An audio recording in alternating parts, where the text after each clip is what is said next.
Sevgililer Günü, her yılın 14 Şubat günü birçok ülkede kutlanan özel gündür. Kökeni, Roma Katolik Kilisesi'nin inanışına dayanan bugün, Valentin ismindeki bir din adamının adına ilan edilen bir bayram günü olarak ortaya çıkmıştır. Bu sebeple bazı toplumlarda Aziz Valentin Günü, Saint Valentine's Day olarak bilinir. Valentin kelimesi, Batı toplumlarında hoşlanılan kişi veya sevgili anlamlarında da kullanılır. Sevgililer gününde gençler hoşlandıkları kişilere "Be my Valentine, sevgilim olur musun?" yazılı kartlar verirler. Günümüzde bazı toplumlarda sevgililerin birbirlerine hediyeler aldığı, kartlar gönderdiği özel bir gün olarak devam etmektedir. Tahminlere göre 14 Şubat günü tüm dünyada 1 milyar civarında kart gönderilmektedir. Bunun yanı sıra hediye alımlarından kaynaklı piyasada satışlar artmaktadır. Peki 14 Şubat Sevgililer Günü'nün tarihi geçmişini hiç merak ettiniz mi?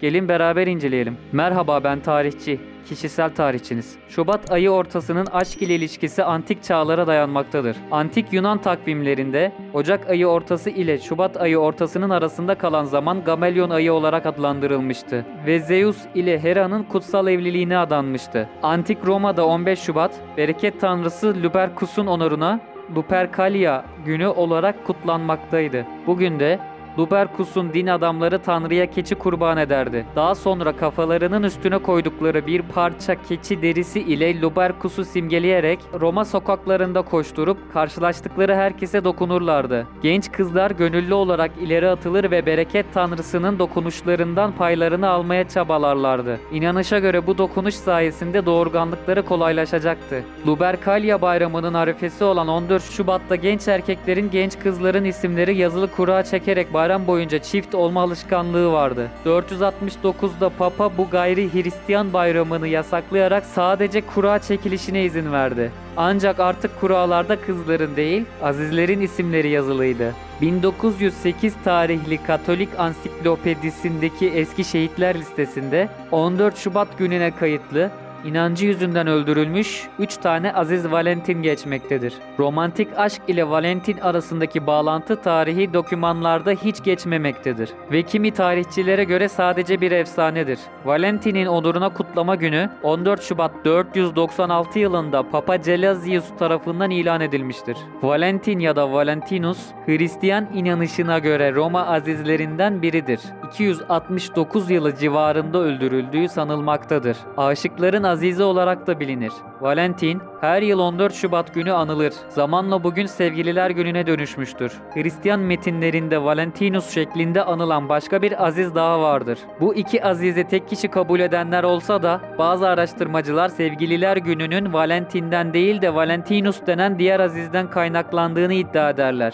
1969 yılında kilise takviminden Aziz Valentin gününü çıkarmıştır. Romantik aşk ile Valentin arasındaki bağlantı ilk olarak 14. yüzyıla ait kaynaklarda geçmektedir. 1381 tarihli Parliament of Fowls adlı kitaba göre Fransa'da ve İngiltere'de 14 Şubat geleneksel olarak kuşların çiftleşme günü olarak bilinmekteydi. Günün bu özelliğinden dolayı sevgililer birbirlerine güzel sözler yazan notlar vermekteydi ve bu notlarda birbirlerine Valentin diye hitap etmekteydiler. Hristiyan olduğu için öldürülmüş din adamı Valentin ile romantik aşk arasındaki ilişkiyi anlatan efsanelerin 14. yüzyılda ortaya çıktığı düşünülmektedir. Bu efsanelerde geçen başlıcaları şöyledir. Valentin, öldürüleceği günden bir gün önce gardiyanın kız kardeşine Valentin'inden imzalı bir aşk notu vermişti. Romalı askerlerinin evlenmesinin yasak olduğu dönemlerde gizlice evlenmelerine yardım etmişti. 14 Şubat 1800 yılında Amerikalı Esther Howland'ın ilk Sevgililer Günü kartını yollamasından bu yana çok sayıda insanın kutladığı toplumsal bir olay olmuştur.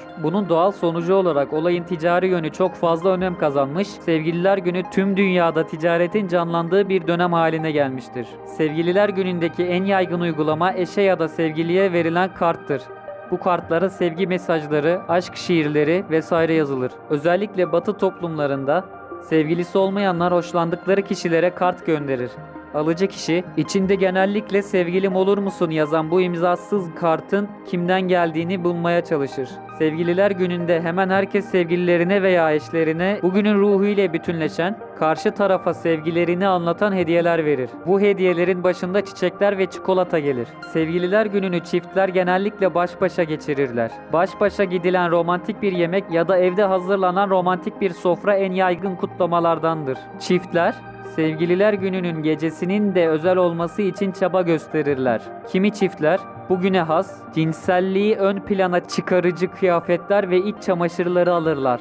En çok tercih edilen renk, tutkuyu sembolize eden kırmızıdır. Bunların yanı sıra Sevgililer Günü çok sayıda evlenme teklifinin de gerçekleştiği bir gündür. Suudi Arabistan'da resmi olarak da Sevgililer Günü kutlamasında kullanılan ürünlerin satışı yasaktır.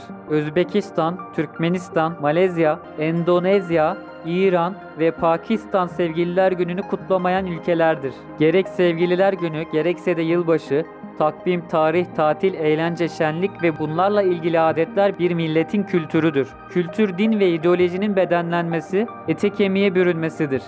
Bu ikisini birbirinden ayırmak mümkün değildir.